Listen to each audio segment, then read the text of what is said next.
Russia's lower house of parliament voted on Tuesday to raise the maximum age at which men can be conscripted to 30 years from 27, increasing the number of young men liable for a year of compulsory military service at any one time. Last year, Russia announced a plan to boost its professional and conscripted combat personnel by more than 30% to 1.5 million, an ambitious task made harder by its heavy but undisclosed casualties in Ukraine. The new legislation, which comes into effect on January 1st, means men will be required to carry out a year of military service, or equivalent training during higher education, between the ages of 18 and 30, rather than 18 and 27 as now. The law also bans men from leaving Russia from the day they are summoned to a conscription office.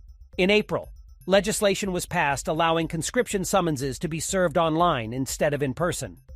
Compulsory military service has long been a sensitive issue in Russia, where many men go to great lengths to avoid being handed conscription papers during the twice-yearly call-up periods.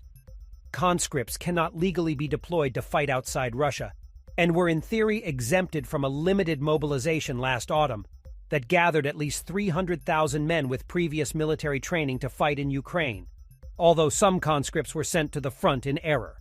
However, Russia unilaterally claimed 4 Ukrainian regions as its own last September, in a move not recognized internationally, fueling fears that raw conscripts could now legally be sent into battle. Separately, the legislation passed on Tuesday gives Russian governors the power to set up regional paramilitary units during periods of mobilization or martial law.